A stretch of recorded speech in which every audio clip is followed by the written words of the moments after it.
Hello guys, welcome to my channel history with mystery और मैं हूं आपका एजुकेटर महफूज आलम। और आज मैं एक रोचक टॉपिक के साथ यहां पे उपस्थित हुआ हूं और आज का सेशन बहुत ही इंटरेस्टेड होने वाला है, काफी रोचक होने वाला है। लेकिन टॉपिक को शुरू करने से पहले गाइस मैं आपको बताना चाहता हूं कि लोग इस टॉपिक को सीखने के लिए, टिप्स को जानने के लिए लाखों रुपया खर्च कर देते हैं। लेकिन मैं गाइस आपको टिप्स देने जा रहा हूं, ऐसा जो है बातें बताना चाह रहा हूं, जा रहा हूं जो आपके लाइफ में हमेशा काम आने वाली है। तो उस टॉपिक का नाम है कि हम डिसिप्लिन में कैसे रह सकते हैं। डिसिप्लिन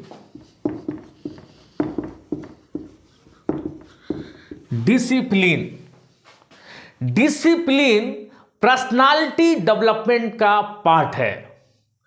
और मेरा ऐसा मानना है कि कोई भी शख्स अगर कंपनी में ऊंचे पद पे चला जाता है और उसके अंडर 50-100 एम्प्लॉय आते हैं और अगर डिसिप्लिन का अगर वो फॉलो नहीं कर रहा है तो वो सही ढंग से कोऑर्डिनेशन का काम नहीं कर पाएगा। इसके अलावा अगर कोई स्कूल में अगर कोई प्रिंसिपल के पद पे है और अगर डिसिप्लिन को अगर फॉलो नहीं कर रहा है तो वो सही ढंग से टीचर को मैनेज नहीं कर पाएगा। तो ये डिसिप्लिन केवल कंपनी में ही नहीं, स्कूल में ही नहीं, हर जगह फॉलो होता है। यहां तक कि कई सारे इंटरव्यू में जो ऑब्जर्वर होते हैं, जो इंटरव्यू लेने वाले होते हैं, वो चेक करते हैं कि आप डिसिप्लिन के अंदर हैं कि नहीं हैं।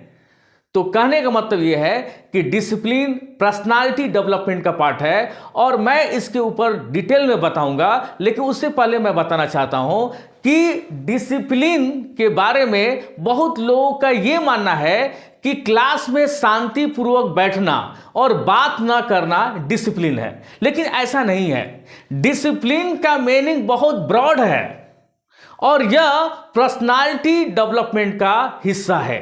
तो सबसे पहला जो शुरुआत है इस बात से हम लोग करते हैं, डिसिप्लिन का जो सबसे हाईएस्ट पॉइंट है वो है become serious in your life.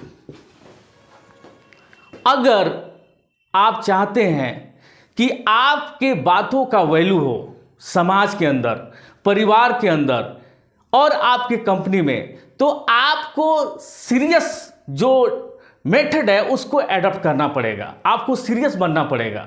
और अगर आप मजाक कर रहे हैं, हर जगह जो है फनी टाइप में पेश आ रहे हैं, तो आपकी पर्सनालिटी सही ढंग से डेवलप नहीं हो पाएगा और जो आप चाहते हैं वो आपका पूरा नहीं हो पाएगा और कई सारे जो मैनेजमेंट है वो सही ढंग से नहीं हो पाएगा। तो अगर आप चाहते हैं कि आप सही ढंग से मैनेजमेंट करें, आपकी बात की वैल्यू हो, तो आपको जो मेथड है सीरियस, गंभीर चीज को आपको अपनाना पड़ेगा, आपको गंभीर रहना पड़ेगा। Number 1 point. और गंभीर रहने के लिए आपको क्या करना पड़ेगा? Self respect. आपको सेल्फ रिस्पेक्ट करना पड़ेगा। आपको अपने आप को पहचानना होगा कि वो कौन सा क्वालिटी है जो दूसरे से आपको अलग करती है, वो कौन सा ऐसा गुण है, वो कौन सा ऐसा क्वालिटी है जो आप में है और किसी और में नहीं है। और अगर आप उसको पहचानने में कामयाब हो जाते हैं तो यकीनन मैं मानता हूं कि आपके अंदर सेल्फ रिस्पेक्ट की भावना डेवलप हो जाएगी। और जब सेल्फ रिस्पेक्ट की भावना डेवलप हो जाएगी तो यकीन मानिए गाइस, आप जो है गंभीर रहना शुरू कर देंगे। तो गंभीर रहने का जो सबसे बड़ा जो मेथड है वो है सेल्फ रिस्पेक्ट। तीसरा पॉइंट क्या है? तीसरा पॉइंट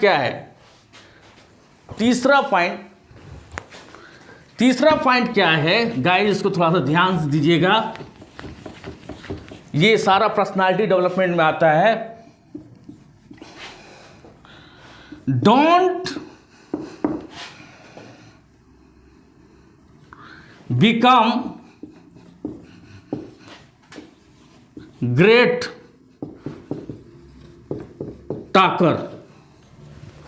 बहुत ऐसे लोग हैं समाज के अंदर जो छोटी छोटी चीज़ों को समझ नहीं पाते हैं, और जब समाज में वो बात करना शुरू करते हैं, किसी सोसाइटी में बात करना शुरू करते हैं, तो वो नॉन स्टॉप बोलते ही चले जाते हैं, और यहाँ तक कि अपनी तारीफ करना शुरू कर देते हैं, इधर की बात करते हैं, उधर की बात करते हैं। ये यकीनन ये डिसिप्लिन से बाहर है। आपको गंभीरता तो अपनाना है ही है, प्लस आपको बातूनी नहीं बनना है। आपको उतना ही बात करना है जितना चल सके, आपको उतना ही बात करना है जितना कि चल सके। आप ज़्यादा से ज़्यादा लिसनर बने, और बात जो है आप ऐसी रखें जो काफ़ी प्रभावशाली हैं। नॉन स्टॉप जो है टॉकिंग ना करें, किसी से ज़्यादा बात ना करें समाज के अंदर, या अपने जो है क्या बोलते हैं सारे लोगों के बीच, रिलेशन के बीच, या और किसी के बीच ज़्यादा बात ना करें। और गाइस जो तीसरा जो चौथा जो पॉइंट है जो मैं रखना चाहता हूं, डोंट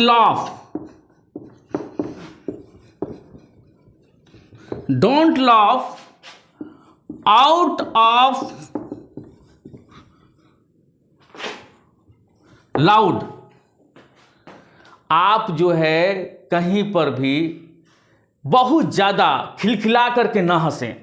अगर आप खिलखिला के हंस रहे हैं, बहुत ज़्यादा हंस रहे हैं, ओवर हंस रहे हैं, ये डिसिप्लिन का पार्ट नहीं है। यानी कि ये साफ दिख रहा है कि आप डिसिप्लिन को फॉलो नहीं कर रहे हैं। तो किसी भी समाज में आप बैठ रहे हैं, चाहे वो आपका रिलेशन हो, चाहे वो आपका कंपनी का मामला हो, चाहे वो स्कूल में हो, आप ज़्यादा से ज़्यादा मुस्कुराने पे बल दें। अगर लगता है तो ज़्यादा जोर से ना हंसें। ये जो है डिसिप्लिन का हिस्सा नहीं है। तो अगर तेज तेज हंस रहे हैं तो ये आपका डिसिप्लिन से बाहर जा रहा है, और फिर ये माना जाएगा कि आप डिसिप्लिन के अंदर नहीं हैं।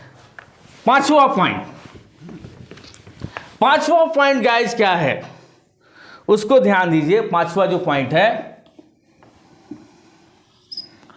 Don't hyper. बहुत ऐसे लोग होते हैं जो अपने आप पे काबू नहीं कर पाते हैं और अचानक हाइपर हो जाते हैं, और हाइपर होने के बाद वो कुछ ना कुछ ऐसा शब्द बोल देते हैं जिससे मामला बहुत खराब हो जाता है। तो ज़्यादा हाइपर होना ये डिसिप्लिन के पार्ट का हिस्सा नहीं है। अगर हाइपर हो रहे हैं आप तो समझिए कि आप डिसिप्लिन से बाहर जा रहे हैं। तो गाइस कहने का मतलब ये है कि आपको हाइपर नहीं होना है, आपको अपने गुस्से को कंट्रोल करना है। आपका जो गुस्सा है उसको कंट्रोल करना है और हाइपर नहीं होना है।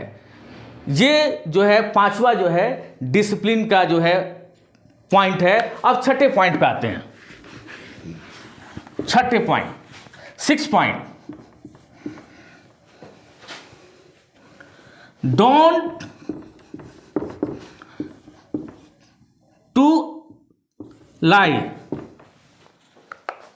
कभी भी अगर आप इंटरव्यू देने जा रहे हैं और इंटरव्यूअर आपसे सवाल कर रहा है, कभी भी झूठ ना बोलें। अगर आपने झूठ बोला और अगर इंटरव्यू लेने वाले को पता चल गया कि आप झूठ बोल रहे हैं तो फौरन आपका मैसेज आएगा कि आप फ्रॉड हैं, आप फ्रॉड।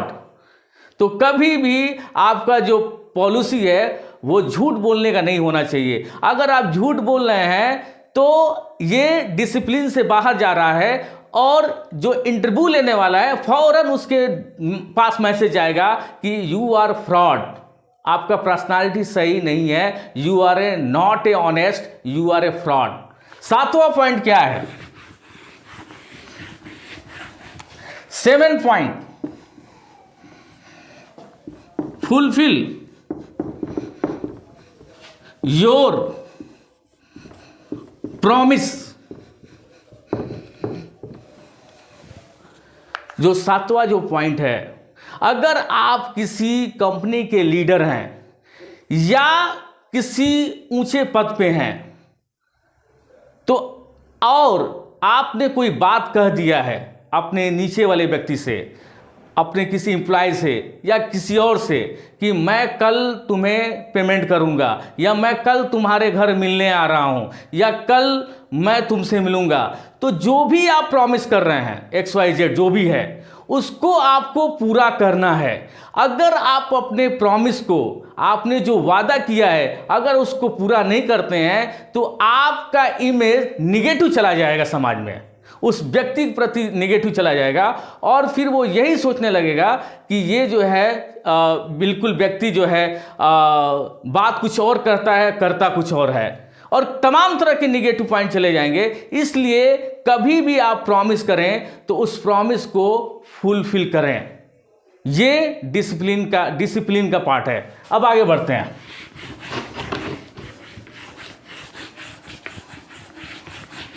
अगला जो पॉइंट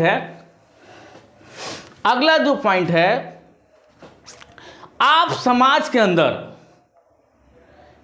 आपका जो पर्सनालिटी है वो यूनिक होना चाहिए। अगर आपका ड्रेसिंग अगर आप कर रहे हैं, कपड़े वियर कर रहे हैं, तो वो बिल्कुल ही अलग दिखना चाहिए, और जो भी काम करें वो साइंटिफिक अप्रोच के साथ करें। साइंटिफिक अप्रोच का माने ये है कि सिस्टम से करें कोई काम। अगर सिस्टम से करेंगे तो यकीनन आप कोई भी काम अच्छे से करेंगे और आपकी पर्सनालिटी भी अच्छा तरीके से डेवलप होगा। तो कोई भी काम करें वो सिस्टमेटिक तरीके से करें। तो कहने का मतलब ये है कि ये जो सेशन था वह डिसिप्लिन के ऊपर था, और मैंने कई सारा पॉइंट बताया आपको कि किस तरीके से आप डिसिप्लिन को मेंटेन कर सकते हैं, और किस तरीके से आप डिसिप्लिन को मेंटेन करके समाज में अपना प्रभाव बढ़ा सकते हैं, और किस तरीके से इंटरव्यू में आप जो है आप प्रभावशाली तरीके से पेश आ सकते हैं। तो मुझे लगता है कि ये जो वीडियो है आपको बहुत ही हेल्प करने वाला है, और मुझे पूरा उम्मीद है कि इससे आपको ज़रूर कुछ सीख मिलेगा।